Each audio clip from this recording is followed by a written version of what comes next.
어제 우리 증시는 검은 화요일이었습니다. 코스피가 전날 대비 9.99% 하락하며 8,200선을 겨우 지켰는데요. 여러 악재가 겹친 영향으로 보입니다. 관련해서 주원 현대경제연구원 연구본부장과 함께 분석해 보겠습니다. 어서 오세요. 네, 안녕하십니까. 네. 어제 코스피, 코스닥 모두 낙폭이 상당했습니다. 왜 이렇게 많이 떨어진 겁니까? 지금 대외적인 요인은 거의 없다고 생각이 되는 게, 왜냐하면 미국 이란 전쟁에서 뭐 상황이 갑자기 나빠져서 국제 유가가 폭등한 것도 아니고, 그리고 미국 연준의 금리 인상 이슈가 이제 시장에서 계속 나오는데, 사실 뭐 그런 이슈가 어제 오늘 있었던 것도 아니거든요. 네. 지금 그저께 그리고 이제 어제 보면은 미국 증시를 보면 기술주들이 많이 빠진단 말이죠. 근데 기술주 중에서도 특히 이제 반도체 관련 주가가 좀 많이 빠지는 경향이 있습니다. 그러니까 어제 증시도 마이크로 테크놀로지가 엄청 많이 빠졌죠. 한 예. 13% 빠졌는데 그런 영향을 볼 때 반도체 주식에 대한 어떻게 보면은 반도체 산업 사이클이 나빠진다라기보다는 그동안 많이 올랐다라는 뭐 해외 투자자 그리고 국내 기관 투자자들의 어떤 그 생각이 반영이 돼서 일단 좀 팔고 지켜보자. 그런 것 때문에 어제 우리나라 증시도 빠졌지만 오늘 새벽에 미국 증시도 반도체 관련 특히 이제 반도체 필라델피아 반도체 지수도 마이너스 한 8% 정도 빠졌거든요. 그러니까 그런 쪽으로 지금 매도세가 좀 강하게 이어지는 걸로 보입니다. 그 말씀하신 지난 새벽 미국의 영향 그 시장도 오늘 우리 시장에 영향 좀 줄까요? 근데 분위기 자체는 낙폭을 봤을 때는 저희 반도체 주식을 먼저 때렸던 것 같은 생각이 듭니다. 그리고 이제 그 반도체 주식을 때렸던 원인은 이제 아마 내일 새벽이죠. 제가 알기로 마이크론 테크놀로지가 네. 이제 2분기 실적을 발표를 하는데 그 실적이 뭐 적자가 나거나 이런 게 아니고 실적은 상당히 좋은데 시장의 기대치보다 조금 낮거나 예. 아니면 저 높은 쪽에서는 형성이 안 된다는 그런 미공개 정보가 미국 시장에 좀 흘러나간 게 아닌가? 그러면 이제 한국 시장을 좀 먼저 때리고 그런 정보가 흘러나왔으면 오늘 새벽에 이제 미국 시장의 반도체 주식들을 먼저 때리고 이제 그런 순서로 나온 것 같아서 그리고 이제 미국 뉴욕 시장의 애프터마켓 보면은 예를 들어 마이크론 테크놀로지는 어제 오늘 새벽 본장에서 한 마이너스 13% 정도 빠졌는데 애프터마켓에서는 한 플러스 2% 정도로 좀 올라오더라고요. 예. 그래서 그 실적 발표가 어떤 방향으로 갈지는 아무도 모릅니다. 그래서 오늘 그 우리 반도체 주식들이 더 추가적으로 크게 낙폭 떨어질 것 같아 보이진 않고 좀 숨고르기를 하다가 어떤 또 정보가 또 나온다면은 그거에 따라서 방향을 잡지 않을까를 생각을 해봅니다. 네, 그 시장 기대치가 워낙 높아서 그걸 만족할 만큼의 실적이 나올지는 지켜봐야 될 것 같고 본부장님 말씀하신 것처럼 이게 그 반도체주에 대한 회의감보다는 일단 너무 많이 올랐으니까 좀 이익을 실현하는 차원이었다면 그 반도체 쪽에서 얼마나 빠졌는지를 좀 봐야 될 것 같습니다. 어제 삼성전자, 하이닉스 모두 12% 넘게 빠졌죠? 예, 이게 SK 하이닉스 하락률이 마이너스 12.47%, 삼성전자가 한 마이너스 12.31%인데 둘 다 금융위기 2008년에 한번 그렇게 두 종목이 크게 빠졌던 적이 그때도 한 12% 정도 그다음에 삼성전자는 한 13%까지 빠졌는데 그 이후로 하락폭이 가장 컸거든요. 금융위기 때는 우리가 이해가 가죠. 예, 금융위기니까 어떤 체계적 위험이잖아요. 우리가 알 수 없는 큰 거시적 위험이기 때문에 빠지는데 그런 위험이 없는데도 이렇게 빠졌다라는 거는 우리가 곰곰이 생각하면 삼성전자나 하이닉스가 무슨 우리가 모르는 위험이 있느냐? 이건 아니거든요. 그죠? 예상 실적치는 뭐 올해도 그렇고 뭐 내년 상반기까지는 나쁠 것 같지 않은데 이게 시장에서 바라보는 거는 그런 예상되는 실적치보다 이미 그런 것들이 너무 높게 반영이 돼 있다는 그래서 그동안 너무 이게 많이 올라간 게 아닌가? 그래서 좀 적정 주가를 시장에서 판단한 적정 주가가 지금 주가보다는 한 마이너스 12% 정도로 잡는다. 예. 이런 시장 참가자들의 어떤 컨센서스가 있지 않을까 이렇게 생각이 됩니다. 그 삼성전자와 하이닉스 두 개가 그 보통주 기준으로 봤을 때 이제 삼전 닉스가 아니라 닉스 삼전으로 바뀌었잖아요. 예. 그 외국인들이 삼성전자 보유한 비율 자체가 좀 줄었던데 왜 줄어든 겁니까? 삼성전자는 사실 영업이익만 우리 따져봤을 때는 올해나 내년이나 하이닉스보다는 삼성전자 이익이 더 크거든요. 네. 예. 그렇다면은 사실 최근에 보면은 아마 올해 들어선 하이닉스 주가 상승률이 삼성전자보다는 상당히 높았거든요. 그러면 하이닉스가 더 만약에 우리가 버블이 있다는 전제라면 더 너무 고평가된 게 아닌가 이렇게 생각을 할 텐데 근데 삼성전자를 파는 이유는 어떻게 보면은 이제 미래에 대한 시장의 기대치, 그러니까 AI 반도체, 엔비디아에 납품하는 HBM이라는 적층형 반도체는 사실 하이닉스가 삼성전자보다 마켓시가 훨씬 높거든요. 지금 반도체 시장을 끌고 가는 힘은 AI 시장이거든요. 그러다 보니까 하이닉스가 오히려 AI 시장에 더 가깝고 삼성전자는 한 발 정도 좀 물러서 있는 그런 반도체 회사가 아닌가 시장에서 그렇게 평가를 하기 때문에 삼성전자, 하이닉스를 빼는 것보다는 삼성전자를 더 많이 빼는 게 자기네들의 어떤 미래 기대이익을 높인 한 가지 방안이다 이렇게 생각들을 하는 것 같습니다. 네, 결국에 AI와 더 밀접한 주식이 좀 강하게 간다, 힘을 받는다라는 말씀이신 건데 어제 하락폭을 더 키운 요소 중에 하나가 그 단일 종목 레버리지 ETF의 영향도 있었던 것 같습니다. 25% 정도 급락을 했는데 어제 낙폭에 대해서 어떻게 평가하세요? 당연히 레버리지니까요. 우리가 이제 삼성전자 하이닉스가 한 12%씩 주가가 떨어졌잖아요. 그러니까 레버리지니까 2배, 예. 딱 떨어지네요. 떨어지는데 우리가 이제 부동산 시장, 막 투기 시장이라고 하잖아요. 근데 우리 부동산원에서 매주 금요일 날 나오는 통계를 보면 전주 뭐 일주 대비 한 뭐 1% 올라도 많이 올랐다고 하잖아요. 예. 주간 단위로. 하루에 25%? 이거는 투기 시장이라고밖에 해석이 안 되는 거예요. 예, 이거는 만약에 100만 원을 넣었다. 그럼 75만 원이 남는 거고요. 예. 물론 이제 이거는 최종까지 이제 운용을 해봐야 하는 건데, 레버리지 상품은 처음에 이제 도입된다고 할 때 이게 의도는 좋았어요. 왜냐하면 그때도 환율이 높았기 때문에 레버리지 상품을 도입하면 이제 서학개미들이 이제 국내 시장으로 들어와서 높은 기대 수익률을 기대할 수 있다. 기대 수익률이 높다는 건 반대로 기대 손해율도 높다는 거거든요. 그러니까 어떻게 보면 레버리지 상품을 허가를 한 자체가 지금 변동성을 키우는 하나의 중요한 원인이지 않을까 생각이 됩니다. 네, 그래서 그 금감원장도 개인적으로 반성하고 후회한다는 얘기를 하긴 했는데 좀 뒤늦게 필요한 조치에 대해서 좀 모색을 하고 있는 것 같아요. 여러 가지 방안이 거론되고는 있는데 어떤 것들이 있습니까?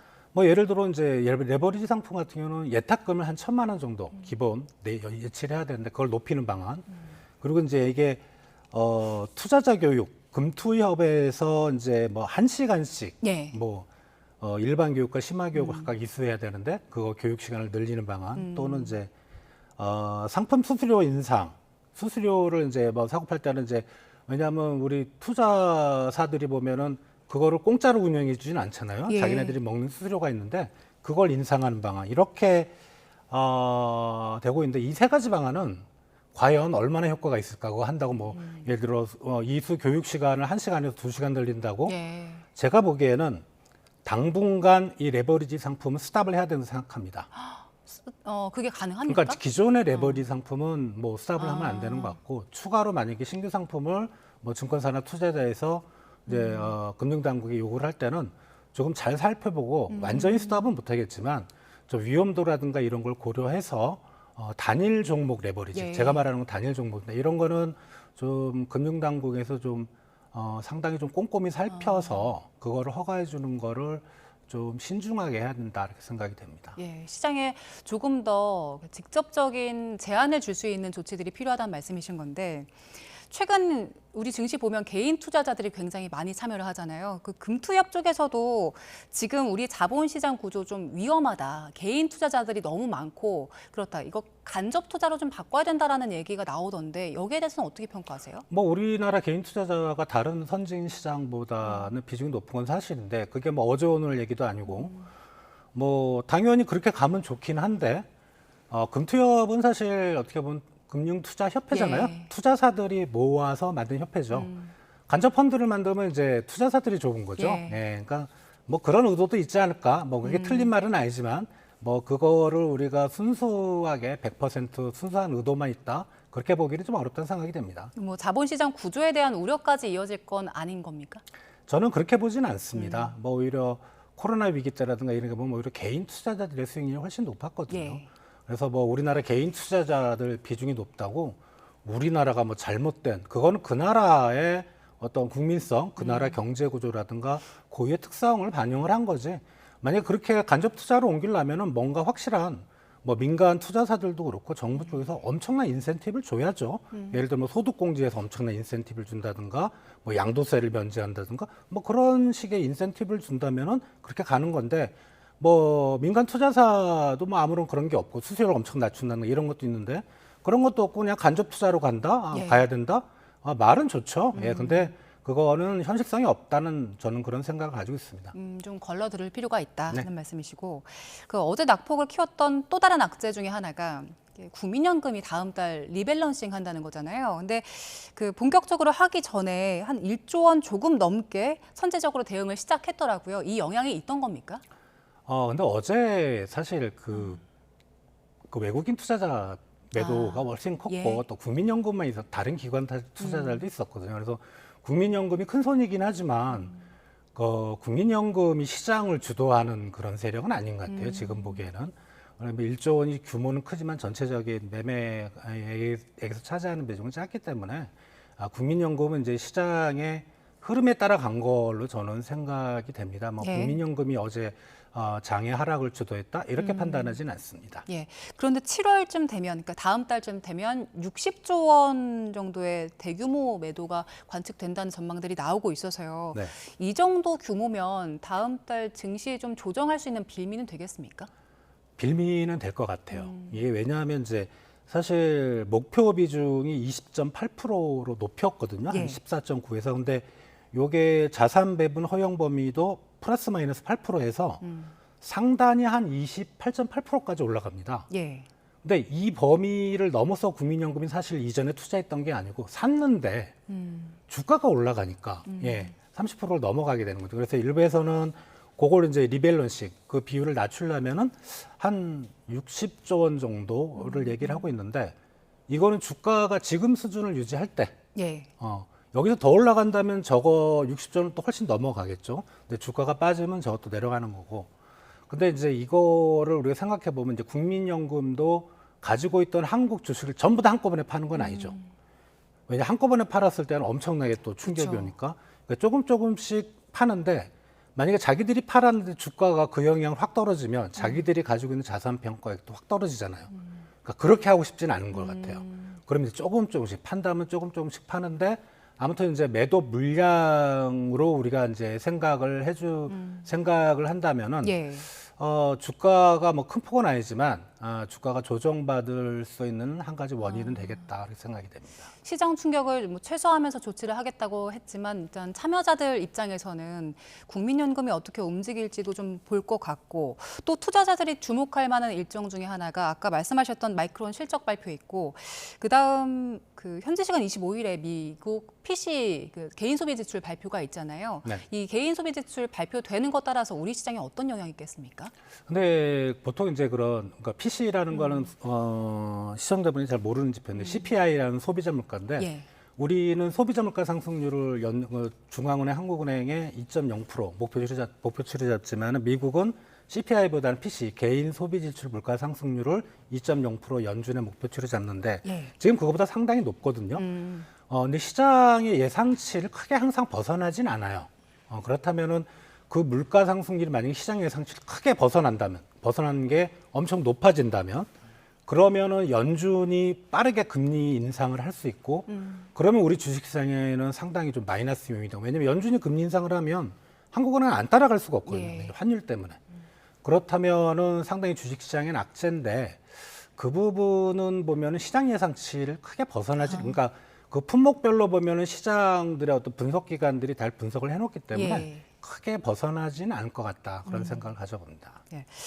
최근에 그 외국인들 코스피 순매도하는 게 이어지면서 환율에도 영향을 미쳤는데 어제 환율 보니까 한 1,540원 육박을 했더라고요. 최근에 환율 흐름에 대해서는 어떻게 분석하세요? 외국인들이 이제 우리 뭐 주식을 팔고 바깥으로 빠져나니까 달러화가 이제 국내 시장에 희소해지니까 환율이 올라간다라는 논리 네. 맞는데요. 근데 곰곰이 생각해 보면은 외국인들이 안 팔 때도 환율은 올라가더라고요. 그 말은 그게 모든 거를 설명하진 않는다는 예, 거죠. 일부일 예. 뿐이다. 그 중요하긴 하지만은 제가 생각하는 건 그런 게 있습니다. 지금 우리 경상수지 흑자가 4월까지 1,000억 달러거든요. 예. 작년하고 재작년 연간 경상수지 흑자가 1,000억 달러를 살짝 넘었습니다. 그럼 올해 단순히 생각하면은 뭐 2,000억에서 3,000억 달러의 흑자인데 그럼 달러가 그만큼 들어와야 되는데 지금 들어오지 않고 있다는. 그러니까 수출 기업들이 바깥에다 투자를 할 그럴 생각으로 바깥에 통장에 넣었던가 아니면은 예. 뭐 제가 일일이 확인해 본 건 아니지만은 환율이 더 올라갈 것이라는 기대를 가지고 있는 기업들도 있을 수 있어요. 예. 그러니까 시장의 어떤 기대 심리 이런 것들이 복합적이고 그리고 핵심은 우리나라 주식 시장에서 이제 외국인이 팔았던 거, 그 나가는 거 이제 그런 것들이 복합적으로 작용하면서 환율이 1,500원대를 아주 견고히 지금 지키고 있는 걸로 생각이 됩니다. 그러니까 수출 기업들이 환율 더 오를 수 있으니까 달러 벌고 나서도 환전을 안 한다 이런 말씀이신 거죠? 네. 예. 그래서 지금 구윤철 총리 같은 경우에도 경제부총리도 수출 사상 최대인데 경상흑자도 사상 최대인데 원래 같으면 환율이 떨어져야 한다라고 얘기를 했었고 대통령 같은 경우에도 지금 1,500원 중반대가 우리 경제 펀더멘털 비해서 너무 과하다라고 얘기를 했거든요. 그러면 우리 금융당국에서 할 수 있는 조치들이 좀 있습니까? 지금은 사실상 없죠. 저도 이제 대통령 말씀하고 똑같은 생각인데 1,400원대까지는 어떻게 인정을 해보겠어요. 근데 1,500원대는 너무 나간 것 같고 그렇다고 이제 우리가 뭐 사회주의 국가도 아니고 예. 수출 기업들 보고 강제로 돈을 들여라 이럴 수는 없는 거죠. 대신 환율이 떨어질 것이라는 기대를 좀 심어줘야 될 것 같아요. 그거는 어떻게 보면은 이제 우리 경제부총리도 그렇고 대통령도 계속 구두 개입을 하잖아요. 한우 총재도. 다만 이제 구두 개입이 최근에는 잘 안 먹힌다는 그런 생각이 들고 개인적으로는 주식 시장이나 우리 자산 시장에 상당히 부정적인 영향을 미치겠으나 연준보다 우리가 선제적으로 금리 인상을 먼저 한다면 환율은 좀 상당히 안정이 될 수 있겠다. 지금 방법으로서는 예. 미국과의 그런 금리 격차를 줄이는 금리 격차가 벌어지면 우리나라에 있던 외국인 투자 자금이 바깥으로 나가기 때문에 환율이 올라간다. 이 논리는 옛날 논리고 지금은 뭐냐 하면 지금 미국 국채 수익률이 우리나라 국채 수익률보다 높습니다. 쉽게 말하면 미국에서 돈을 굴리는 게 한국에서 돈을 굴리는 것보다 훨씬 수익률이 네. 높거든요. 즉 우리나라 자본이 안 들어오는 한 가지 원인을 제공하는 거죠. 그러려면은 시장 금리를 좁혀 나가는 그런 정책밖에는 지금 답이 없어 보입니다. 네, 일단 환율 잡으려면 금리 인상 좀 생각해봐야 된다는 말씀 주셨고요.